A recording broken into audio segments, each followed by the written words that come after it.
Hey dudes, Hardcore Kid here. Well, after taking a look at a few movies I reviewed this year that were pretty good, let's go to the opposite end of the spectrum and take a look at a few movies that were really shitty. This is the top 5 worst movies I've reviewed in 2013. Number 5. Casper, A Spirited Beginning. Say what you will about A Christmas Story 2, it was a bad movie, but in a way that it was just a boring rehash of the original. Casper, A Spirited Beginning is bad in the fact that it was meant to be a prequel to the 1995 movie. Yes, this was supposed to be Casper at the beginning of his death days. There are just endless amounts of things wrong with this movie. For starters, it lingers way too long on the human characters, who bring absolutely nothing to the table except whine on and on about that stupid mansion being torn down. The CGI quality has really stepped down as well. You may say I'm being judgmental since this movie is direct-to-video rather than theatrical, but I saw a trailer for this movie on YouTube, and the special effects looked way better in that. What happened? Did they bare bone the effects because they were too scary? Or could they only afford effects for the trailer? Not very spirited, is it? Let's face it, Steve Guttenberg is not funny, the story is boring, effects suck, and the writing is stupid. Thumbs down. Number 4. Cool World. I've been on the fence with a lot of Ralph Bakshi's movies, but I bet he would agree with me that this movie was a mess. The fact that the studio tampered with his script, the jobby animation, and all the noise. You know, I would have liked to see how Bakshi's original horror movie script had turned out.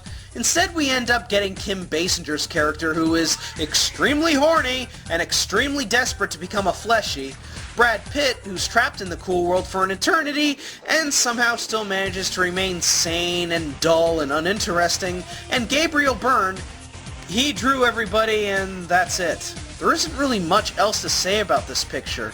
It's just a failed attempt at making a reverse Who Framed Roger Rabbit with raunchy humor and flashy images.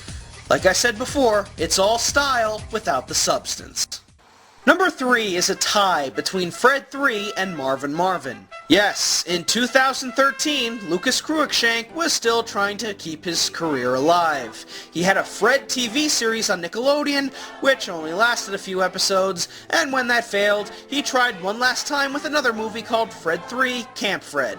Now, I was actually a bit more generous with Night of the Living Fred and said that it was better than the original, which is rare for sequels. But while that movie took the franchise one tiny step forward, this one took it 3 steps back.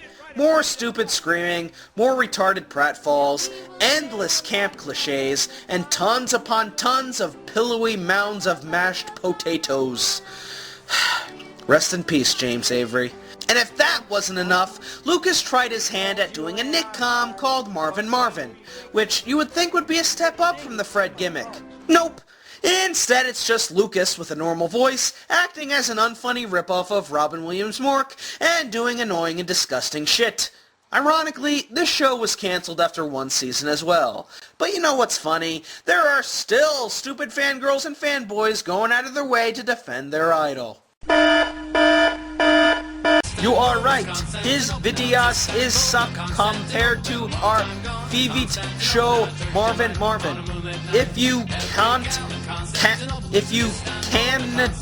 deal with he's screaming, you're a loser.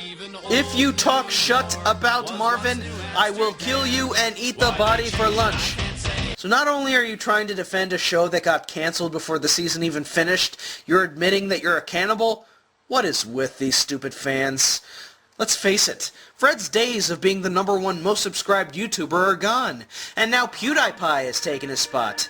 And, you know, as much as I don't like PewDiePie, I will say he does have his moments, particularly with his Let's Plays of Mad Father and The Walking Dead, which I actually thought were pretty good. The only good things to come out of Fred's work, well, I got to exchange punches with Linkara.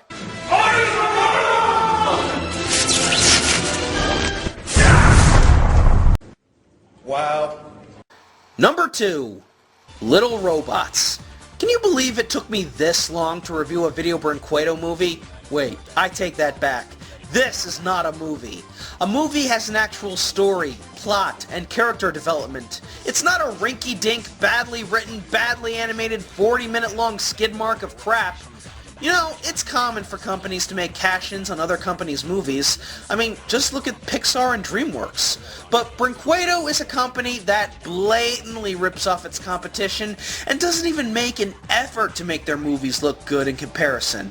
In Tiny Robot's case, it's a ripoff of Disney's WALL-E and 20th Century's Robots. It's chock full of Star Wars Easter eggs, including models of R2-D2 and AT-ST, and even the film's villain looks like Darth Vader's dildo. Speaking of villain, I have no idea what to make of this movie's plot.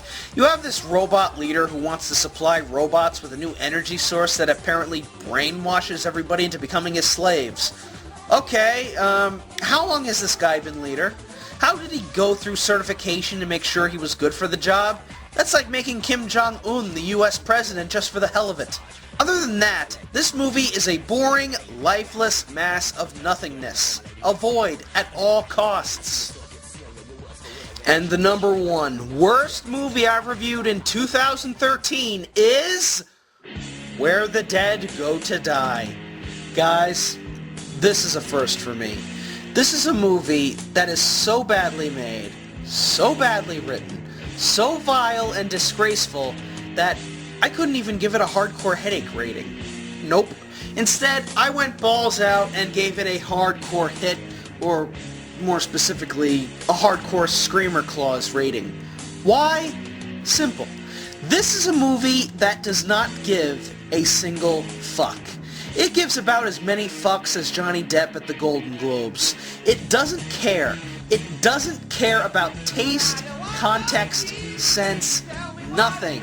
What Jimmy Screamer Claus does is take the most degenerate, disgusting, X-rated insanity he can think of in his coked-out brain, stick it all onto Cinema 4D, and just go crazy. I swear, this makes anything Matt Stone and Trey Parker make look like the Oogie Loves.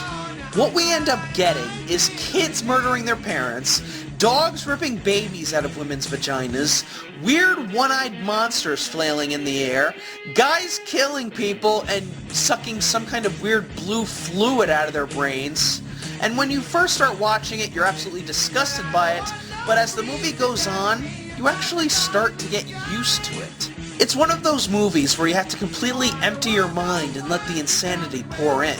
It's like the ultimate drug trip, but without all the drugs, and more sex and killing and other inhumane mind fuckery. And the funny thing is, Screamer Claus said that while he was making this film, he actually thought he was making a comedy. Yeah?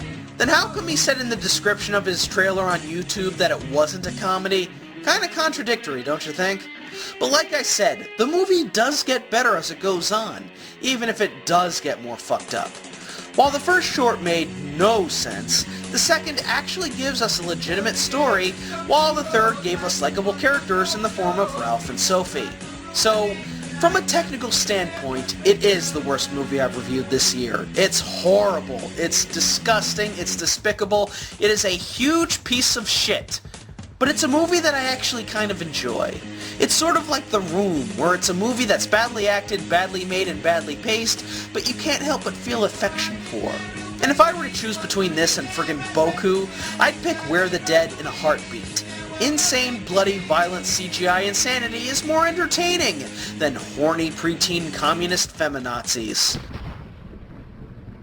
I would like to thank my fellow reviewer Diamanda Hagen for requesting this movie, and for also signing the title card that Scotty Mac also drew for me. Great to see you guys again at MagFest. Hope to see you guys next year. And yeah, that was my top 5 best and worst movies I've reviewed in 2013. I'll be reviewing a lot more movies in 2014, including my next target, Top Cat, the movie. Yes, that movie. Oh, it's not going to be fun, but a hardcore kid's gotta do it. Peace out, guys.